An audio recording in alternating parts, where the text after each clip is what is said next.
Hey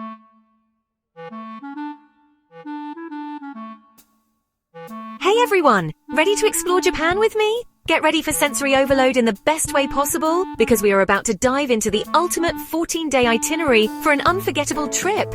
I'm so hyped to be finally sharing this with you guys. Japan has been at the top of my travel bucket list forever. The culture, the food, the fashion, it's just so next level. And don't even get me started on the vending machines like, what? We're talking bustling cities, serene temples, bamboo forests, and maybe even some karaoke, if I can conquer my stage fright. This trip is going to be a wild ride, so buckle up, grab your matcha latte, and let's get into it.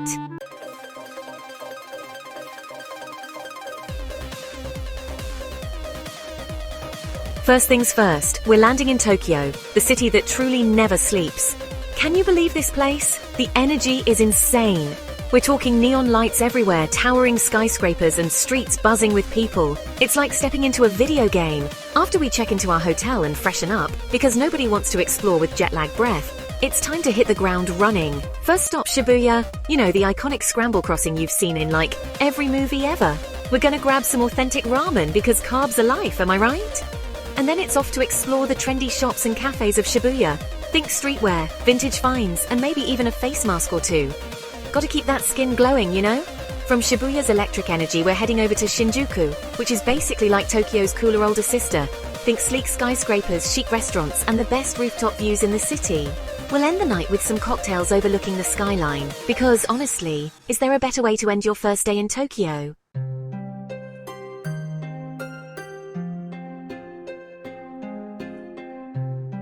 Okay guys, real talk. Navigating Tokyo can be a bit of a maze, especially if you don't speak Japanese. But honestly, that's part of the adventure. Embrace getting a little lost. Try to communicate with locals, even if it's just through hand gestures and awkward smiles. And just soak it all in. One thing you'll notice right away is how incredibly polite and helpful everyone is. Like, even if they don't understand a word you're saying, they'll go out of their way to help you. It's honestly the sweetest thing ever. And don't even get me started on the food. We're talking next-level sushi, fluffy pancakes that melt in your mouth, and more varieties of ramen than you can shake a stick at. Pro tip, come hungry because you're going to want to try everything. Tonight we're hitting up a traditional Japanese pub called an izakaya for dinner. They're super cozy, have tons of delicious small plates to share, and the perfect place to unwind after a long day of exploring. Cheers to that!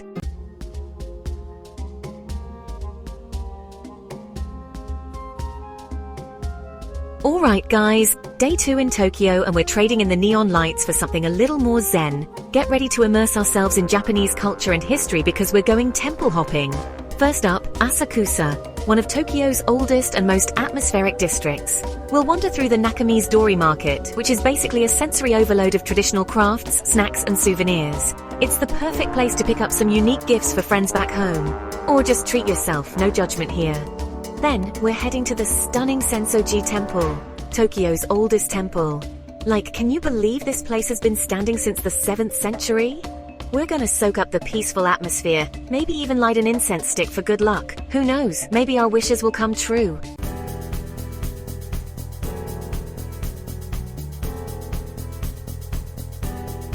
After all that temple serenity, we're switching gears and heading to the Tokyo Skytree. This iconic tower is the tallest structure in all of Japan, and let me tell you, the views from up there are absolutely insane. We're talking panoramic views of the entire city, sprawling out before us like a scene from a movie. You can even see Mount Fuji on a clear day. We're gonna snap some epic pics for the gram because how could we not? This is definitely a pinch me moment. After we've had our fill of sky-high views, it's time to head back down to earth and explore more of Tokyo's unique neighborhoods. Maybe we'll check out the trendy boutiques of Harajuku, or get lost in the back streets of Shimokitazawa, known for its vintage shops and indie music scene. One thing's for sure, Tokyo never disappoints.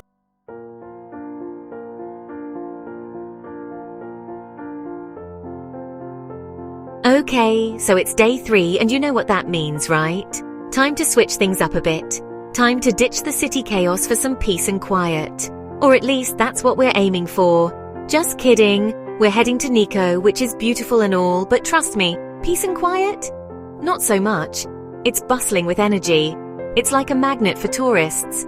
But like, in a good way, mostly. The kind of place where you can feel the excitement in the air. Anyway, Nikko is about a 2-hour train ride from Tokyo. It's a scenic journey that gives you a glimpse of Japan's diverse landscapes. I highly recommend grabbing yourself a bento box before you hop on the train. Trust me, it's part of the experience. You know those cute little boxes with all the different compartments? They're like a mini feast.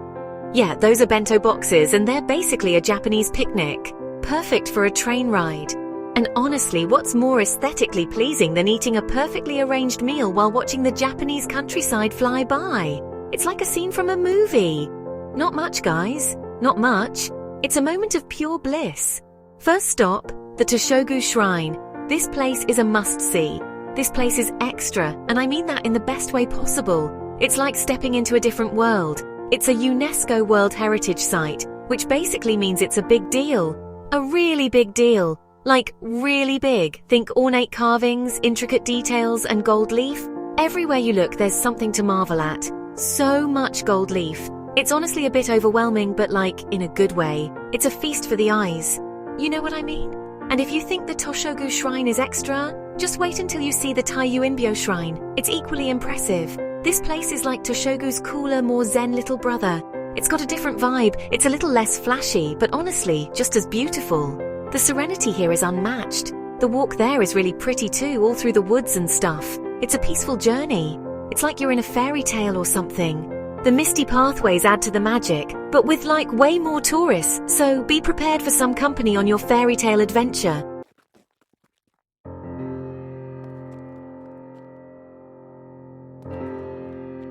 After all that shrine hopping, you're probably going to need some nature, right? That's where Lake Chuzenji comes in. It's this gorgeous lake surrounded by mountains, and it's just like breathtaking. You can take a boat ride, chill by the shore, or just soak up the scenery. Whatever floats your boat, you know? And speaking of waterfalls, you absolutely cannot miss Kegon Falls. It's one of Japan's tallest waterfalls, and it's seriously impressive. Like, you can feel the spray from miles away. I'm not even kidding. There's a little platform where you can get a closer look at the falls, but be warned, it's not for the faint of heart. It's like really high up, and you know what goes perfectly with a day of temple hopping and waterfall chasing? You guessed it? Food. Nikko is known for its yuba, which is basically like tofu skin. I know it sounds kind of weird, but trust me, it's delicious. Especially in a bowl of hot noodles. By the end of the day, you'll be totally Nikko'd out. Get it? Okay, I'll stop. But seriously, Nikko is definitely worth a visit. Just be prepared for the crowds, okay? And maybe pack an extra camera battery. You're going to need it.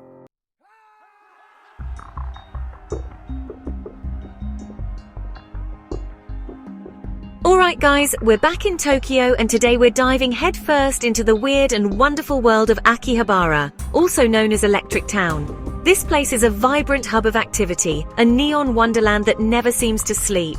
If you're even remotely into anime, manga, gaming, or just general geekery, Akihabara is basically your Disneyland. It's a paradise where your favorite characters come to life, and every corner holds a new surprise. And even if you're not, it's still a total sensory overload in the best way possible. The energy here is infectious, and you can't help but get caught up in the excitement.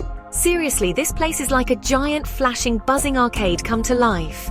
The lights, the sounds, the sheer volume of people. It's an experience like no other. We're talking towering buildings covered in anime characters, shops overflowing with every imaginable electronic device, and the sounds of 1,000 different video game theme songs all playing at once. It's a sensory feast that you won't find anywhere else. It's a lot, but like a good lot. It's the kind of overwhelming that leaves you grinning from ear to ear, eager to explore more. First things first, you gotta check out the arcades. These aren't your run-of-the-mill arcades. They're multi-level playgrounds for gamers of all ages. And when I say arcades, I don't mean those sad little things at the mall with like 5 claw machines and a broken air hockey table. No, these are sprawling complexes filled with the latest and greatest in gaming technology. I'm talking multi-story mega arcades packed with every kind of game imaginable, from classic retro games to the latest VR experiences. It's a gamer's paradise, and you could easily spend an entire day here without getting bored. Just be prepared to lose hours of your life, and probably a decent amount of yen in these places. But trust me, it's worth every second and every penny. And once you've had your fill of flashing lights and button mashing, it's time to dive into the world of anime and manga. This is where Akihabara truly shines, offering a treasure trove of goodies for fans. Akihabara is basically a mecca for all things otaku, and you can find pretty much anything your little heart desires here, from the latest releases to rare, hard-to-find items. From limited edition figurines and rare collectibles to mountains of manga you could get lost in for days. It's a dream come true for any fan, and even if you're not, it's fascinating to see the sheer variety and passion on display.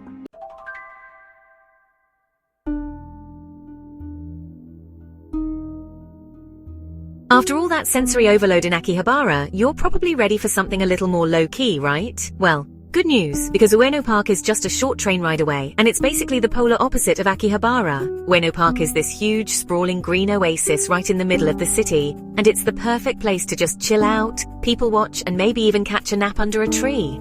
Plus, it's home to a bunch of museums, temples, and even a zoo, so there's plenty to see and do if you're not quite ready to slip into a food coma just yet. If you're into art, you gotta check out the Tokyo National Museum. It's home to this massive collection of Japanese art and artifacts, spanning from ancient pottery and samurai armor to beautiful woodblock prints and delicate calligraphy. I'm not gonna lie, I usually find museums kinda boring, but this one is actually really cool. And right next door to the Tokyo National Museum is the Ueno Zoo, which is home to over 5,000 animals from around the world, including pandas, tigers, elephants, and even polar bears. I know zoos can be kinda controversial, but this one is actually really well maintained and the animals all seem pretty happy. Plus pandas, you guys! Pandas!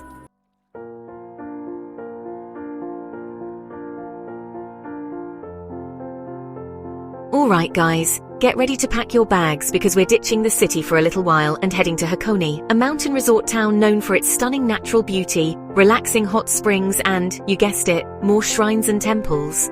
Don't worry though, this isn't your grandma's vacation. Hakone is the perfect blend of chill vibes and stunning scenery, and it's the perfect place to recharge your batteries after a few days of exploring Tokyo's craziness. Getting to Hakone is half the fun, honestly. You'll hop on a bullet train, which is always an experience in itself, and then switch to a scenic mountain train that winds its way through lush forests and past picturesque villages.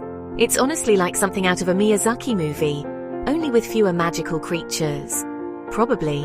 Once you've arrived in Hakone, it's time to check into your ryokan, which is basically a traditional Japanese inn. Ryokans are known for their minimalist aesthetic, tatami mat floors and cozy futon beds. Plus, most ryokans have their own onsen, which are natural hot springs. And trust me, after a long day of traveling, there's nothing better than soaking your weary bones in a steaming hot bath. But before you get too comfortable in your robe and slippers, it's time to head out and explore.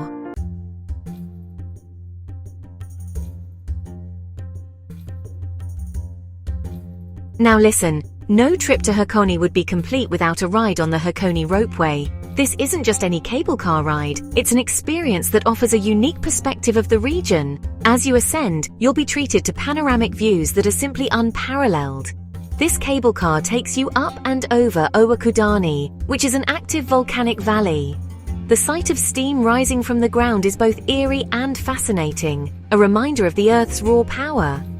Yeah, you heard that right. Active volcano. Don't worry, it's perfectly safe. Mostly. The valley is a geothermal wonderland, and the experience of being so close to an active volcano is something you won't forget. And the views from the top are absolutely breathtaking. You can see for miles, and on a clear day, the sight of Mount Fuji in the distance is nothing short of magical. Speaking of breathtaking views, you're going to want to make sure to visit Lake Ashi. This serene lake is a must-see, offering a tranquil escape from the hustle and bustle of daily life. This crater lake is surrounded by mountains, including Mount Fuji on a clear day, and it's just, like, ridiculously picturesque. The reflection of the mountains on the lake's surface creates a postcard-perfect scene. You can take a boat ride across the lake, rent a paddle boat, or even hop on one of the pirate ships that cruise the waters. It's a fun and unique way to experience the lake, or just chill out on the shore and soak up the scenery. The peaceful atmosphere is perfect for a leisurely stroll or a quiet moment of reflection. It's the perfect place to just, breathe and forget about all your worries for a while. The natural beauty of the area is incredibly soothing. And speaking of things that are black and smell like sulfur, you gotta try the black eggs that they sell at Owakudani. These eggs are a local delicacy and a must-try for any visitor. They're basically just regular chicken eggs that have been boiled in the volcanic hot springs, which turns the shells black and gives them a slightly sulfuric taste.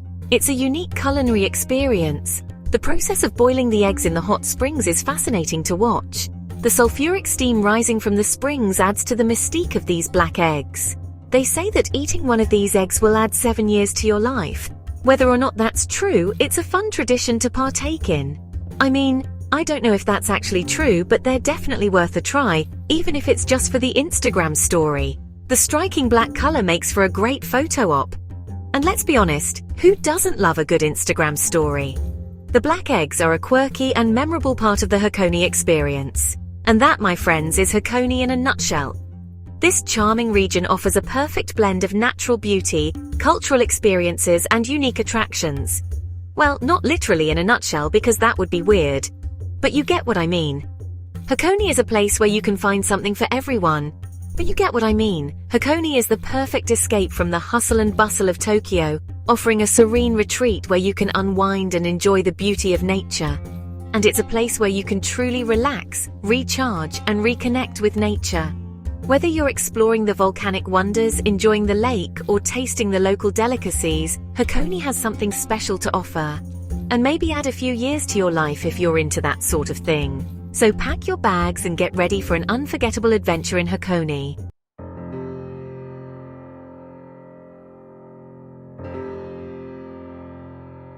Okay guys, day 6, and get this. We're actually going to see Mount Fuji. Like the real deal, the one you see on all the postcards.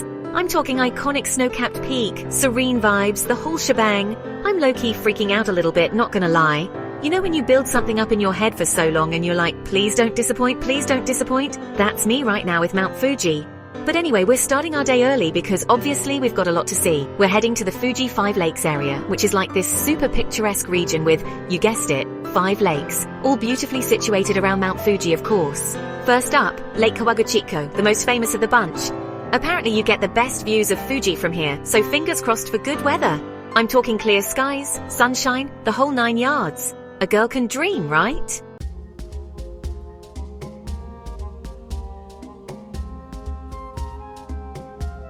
Okay guys, Lake Kawaguchiko did not disappoint. Like, I knew Mount Fuji was going to be cool and all, but seeing it reflected in the lake like that, straight out of a dream. We even took one of those little swan boats out on the water.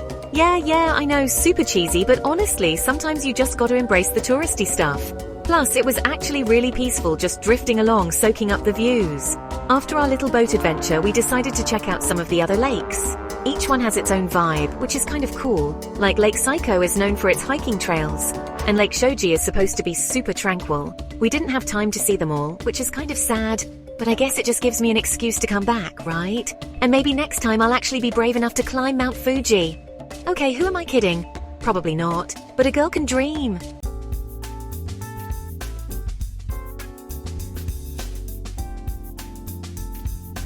Alright people, day 7, and we are officially on the move. We said sayonara to Tokyo, for now at least, and hopped on the bullet train to Kyoto. Let me tell you, that thing is fast. Like, blink and you'll miss your stop fast. It's kind of intense, but also, like, the coolest thing ever. Anyway, Kyoto is known as the cultural heart of Japan, so I'm expecting major Zen vibes, beautiful temples, maybe even some geishas. Okay, probably not geishas, but a girl can dream, right? Our first stop is the Gion district, which is basically the old entertainment area of Kyoto. Think traditional wooden buildings, tea houses, and narrow cobblestone streets. It's giving very much lost in a Studio Ghibli film vibes, and I'm so here for it. Oh, and speaking of Studio Ghibli, we might have stopped for some matcha ice cream, because priorities.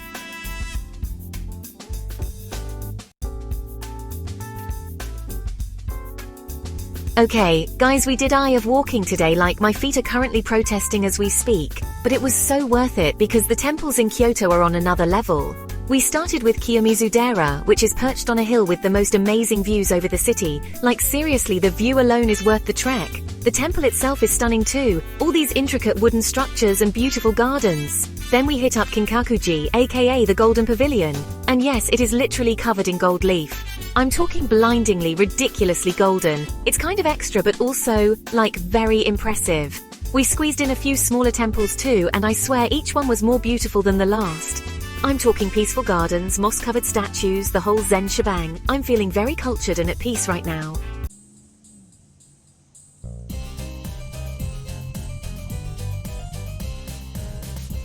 Alright guys, day 8 in Japan, and let me tell you, we are not slowing down. Today's adventure took us to Fushimi Inari Shrine, which is basically this massive complex of shrines dedicated to Inari, the Shinto deity of rice and sake. You know, the important things in life. But the real reason to come here? Thousands. And I mean, of bright orange torii gates that wind their way up the mountainside. Like seriously, it's like something out of a movie. We even saw some people dressed up in traditional kimonos, which was super cool. I kind of regret not trying one on myself, but hey, there's always next time, right?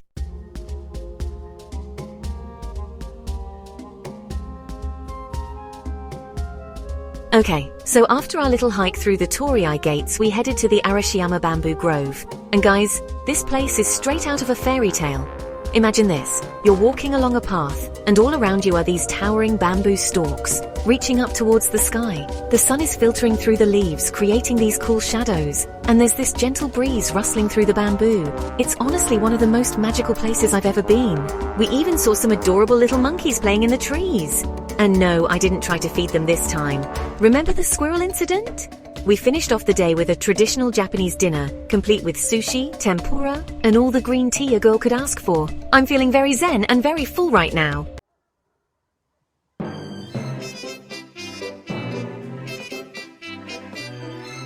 Okay guys, so like Nara, it's like this magical place straight out of some anime, but like, with real-life deer roaming around. I'm talking hundreds of deer just chilling, munching on crackers and like, totally judging your outfit. Speaking of judging, these deer are not afraid to get up close and personal. They'll like, sniff you out, nudge you for snacks, and maybe even try to steal your entire backpack if you're not careful. I'm not even kidding, one of them totally went for my pizza.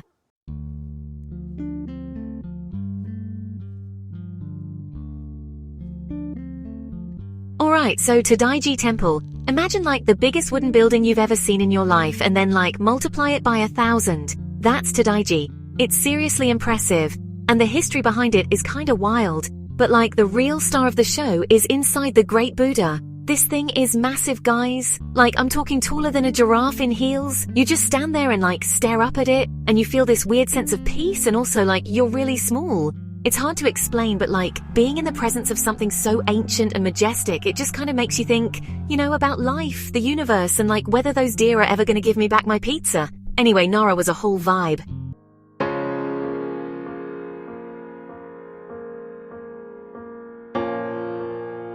Okay, so Kyoto, get ready for like 1,000,000 temples, zen gardens that'll make you question reality, and enough matcha to fuel a rocket ship to the moon. Seriously, there's matcha everything here. Matcha lattes, matcha ice cream, matcha noodles, you name it, they've matcha-fied it. But first, temples. Kyoto is like temple central. We're talking Kiyomizu-dera Temple, with its iconic wooden stage jutting out over the hillside, and Kinkakuji, the golden pavilion, which is literally covered in gold leaf. It's extra, but like, in the best way possible.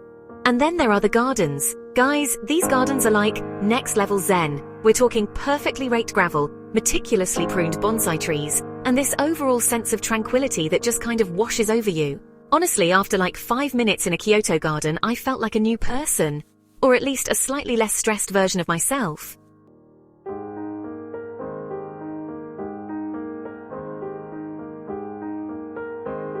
Okay, let's talk matcha. I know I mentioned it before, but like, Kyoto takes its matcha seriously. We're talking ceremonial grade matcha, whisked to perfection with this rich, earthy flavor that's both energizing and calming at the same time. And like as you're sipping your matcha latte, surrounded by all this history and beauty, you can't help but like ponder the big questions. You know, what's the meaning of life? Why are we here? Is it even possible to finish a whole bowl of matcha noodles by yourself? Spoiler alert, it's not. Kyoto is just one of those places that kind of stays with you long after you leave. It's a city that feeds your soul, challenges your perspective, and maybe even turns you into a matcha addict. Not that I'm speaking from experience or anything.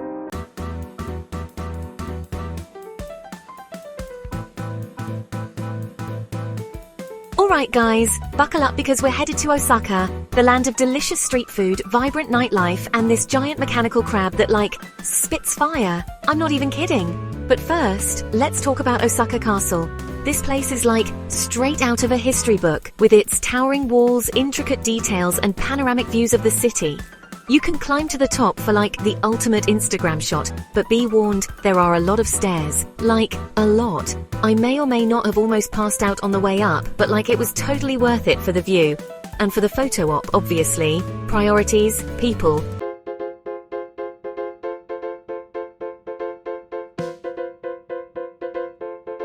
Okay, now for the real reason we're in Osaka, the food. Specifically, Dotonbori, the city's neon-drenched entertainment district that's basically a street food lover's paradise. We're talking takoyaki, these little octopus balls that are like crispy on the outside and gooey on the inside. Okonomiyaki, a savory pancake that's like the love child of pizza and a quesadilla.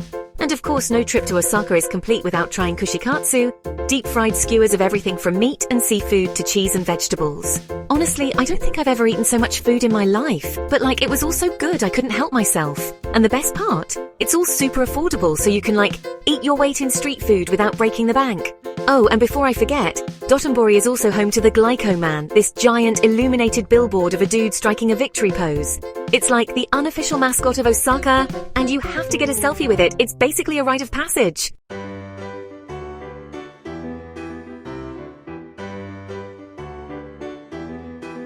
Okay guys, so today we are venturing out on a day trip from Osaka to a place I've only dreamed of seeing. Himeji Castle. I'm talking like full-on fairy tale vibes.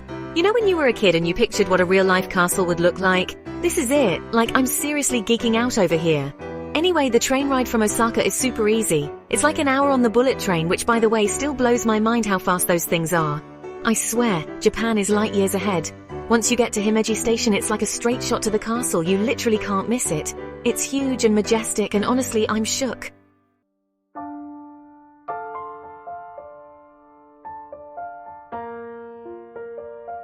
Okay, so I know I'm like obsessed with the castle itself, but can we talk about the grounds? They're massive. Like, we're talking sprawling gardens, winding paths, little ponds with koi fish. It's like walking through a dream. It's so peaceful and serene, a total vibe.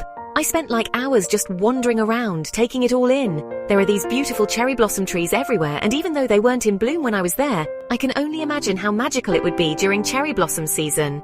Ugh, now I have to come back to Japan in the spring. After exploring the gardens, we grabbed some lunch at this cute little cafe near the castle. I had the best matcha latte of my life, and let me tell you, I've had a lot of matcha lattes. They also had these amazing little mochi desserts that were to die for. Seriously, the food scene in Japan does not disappoint. So yeah, if you're ever in Japan, a day trip to Himeji Castle is a must-do. It's like the most beautiful castle I've ever seen, and the whole experience was just magical. 10 out of 10 would recommend. Alright, on to the next adventure.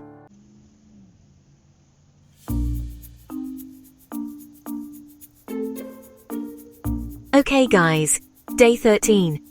Can you believe it? It feels like just yesterday we were navigating the wild streets of Shibuya. Time flies when you're having fun, am I right? And speaking of fun, today is going to be epic because we're going to Universal Studios Japan. I'm talking Harry Potter World, roller coasters, the whole shebang. First things first, we're heading straight to Hogsmeade for some butterbeer. Like, duh. If you know me, you know I'm a sucker for anything Harry Potter. Also, can we talk about how cute the little butterbeer carts are? It's like something straight out of the movies. Okay, butterbeer acquired. Now, it's time to explore the rest of Harry Potter World. I'm talking walking through Hogwarts, riding the Flight of the Hippogriff, and maybe even trying to cast a spell or two. Who knows? Maybe I'll finally get my Hogwarts letter. Honestly, this whole place is just so immersive. Like, I actually feel like I've stepped into the wizarding world. Okay, time for me to geek out some more. I'll catch you guys after I've ridden the Hogwarts Express.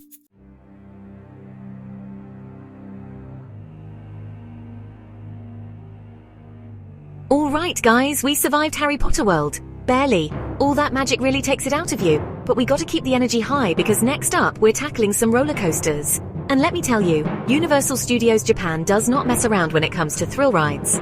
I'm talking about those rides that flip you upside down, spin you around, and leave you questioning all your life choices.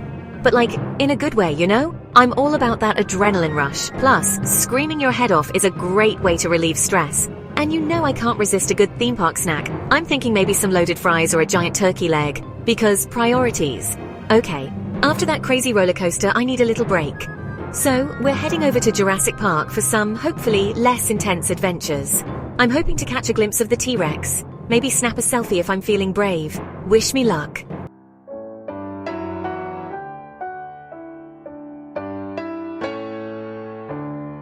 Okay guys, it's officially day 14, which means it's our last full day in Japan. I know, I can't believe it's over either. But on the bright side, we're heading back to Tokyo today. And you know what that means? More shopping! But first, we gotta take the bullet train back from Osaka. And let me tell you, this thing is no joke. It's so fast, it's like teleporting. I swear, Japanese transportation is on another level. I'm actually kind of obsessed with the Shinkansen, which is what they call the bullet train.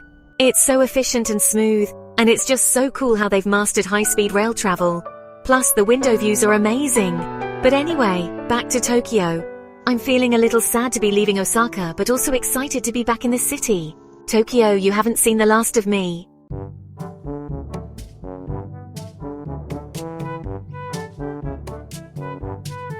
We're back in Tokyo, and you know what that means. It's time for some last-minute shopping. I need to stock up on all the Japanese snacks and beauty products I can fit in my suitcase. I'm talking Pocky Haichu, those weird face masks that make you look like a cat. The whole shebang. Plus, I gotta hit up my favorite vintage stores in Shimokitazawa one last time. You never know what treasures you'll find there. Maybe I'll even find a cool souvenir to remember this trip by. It just hit me that this is the last day of our Japan adventure. I'm not ready to say goodbye. Japan, you have my heart. But I guess all good things must come to an end. At least until next time. For now, it's time to pack up my suitcase and maybe buy another one for all my shopping. Japan, it's been real.